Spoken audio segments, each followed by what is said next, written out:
Hello everyone. நம்ம இன்னைக்கு இந்த 12th ஸ்டாண்டர்ட் மேக்ஸில் சாப்டர் 7லேருந்து நம்ம பார்க்கலாம். ஸோ அதில் வந்து ஃபஸ்ட்டு சில ஒரு definitions பார்த்தோம் அப்படின்னா a few examples of quantities which are the rate of change with respect to some other quantity in our daily life are given below.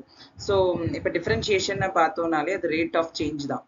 So இப்போ இதில் வந்து நம்ம டே டு டே லைஃப்பில் யூஸ் பண்ணுற சில ரேட் ஆஃப் சேஞ்சை பார்த்தோம் அப்படின்னா அதில் தான் இப்போ நம்மளுடைய மோஸ்ட்டாக இந்த சம்ஸ் எல்லாமே இருக்கும். ஸோ ஃபஸ்ட்டு பார்த்தீங்கன்னா slope is the rate of change in vertical length with respect to horizontal length. அதே மாதிரி அது வெர்டிக்கல் லென்த்துக்கு எவ்வளோ தூரம் சேஞ்ச் ஆகுது ஹாரிசான்டல் லென்த்துக்கு பொறுத்து அப்படின்றது தான் வந்து ஃபர்ஸ்ட் ஒன் வந்து ஸ்லோப்பு. நெக்ஸ்ட் வந்து வெலாசிட்டி அப்படின்றது பார்த்தீங்கன்னா நம்ம எவ்வளோ தூரத்துக்கு ரேட் ஆஃப் டிஸ்பிளேஸ்மெண்ட் அப்படின்னா எந்த இடத்துலேருந்து எவ்வளோ தூரத்துக்கு போயிருக்கோம் அந்த மெஷரை வந்து எவ்வளோ டைமுக்குள்ள கவர் பண்ணியிருக்கோன்றதுக்கு பேர் வெலாசிட்டி. இப்போ இந்த வெலாசிட்டியை வச்சு இதுக்கு ஒரு ரேட் ஆஃப் சேஞ்ச் இருந்தது அதே டைமுக்கு பொறுத்து அப்படின்னு பார்த்தோம்னா அதுக்கு பேர் வந்து ஆக்சிலரேஷன். அதுக்கப்புறம் ஸ்டீப்னஸ் எவ்வளோ தூரத்துக்கு ஸ்டீப்பாக இருக்கு ஹில் வந்து அப்படின்னு பார்த்தோம் அப்படின்னா எவ்வளோ தூரத்துக்கு கூர்மையாக இருக்குது பார்த்தோம்னா அதோட எலிவேஷன் எவ்வளோ தூரத்துக்கு மேலே போகுதோ with respect to the linear distance கீழே இந்த லீனியர் டிஸ்டன்ஸ் இதுக்கு சேர்த்து தான் அந்த ஸ்டீப்னஸ் ஆஃப் ஹில் சைட். ஸோ இதெல்லாம் நம்ம டே டு டே லைஃப்பில் நம்ம பார்க்குற சில விஷயங்கள். ஸோ அதை வச்சு நம்ம என்ன பண்ணியிருக்கோம்னா நம்மளுடைய இதை வந்து கண்டுபிடிக்கிறதுக்காக நம்ம அதை பண்ணியிருக்கோம். இப்போ நெக்ஸ்ட் நம்ம பார்க்கும்போது அப்படின்னா ஸோ இதில் ஒரு சம் பார்க்கலாம். So example 7.2 பார்த்தீங்கன்னா the temperature T in a Celsius in a long rod of length 10 meter insulated at the both ends is a function of the length is x given by the T which is equal to x into 10 minus x. Prove that the rate of change of temperature at the midpoint of the rod is 0.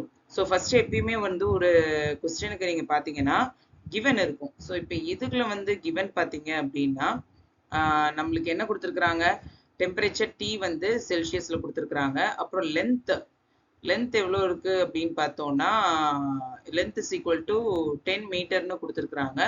Insulated at the both ends is a function of given by அந்த ஃபங்க்ஷனும் எப்படி கொடுத்துருக்காங்க T is equal to x into 10 minus x ன்னு கொடுத்துருக்குறாங்க. Prove that the rate of change of temperature at the midpoint. So நம்ம என்ன கண்டுபிடிக்கணும் to find.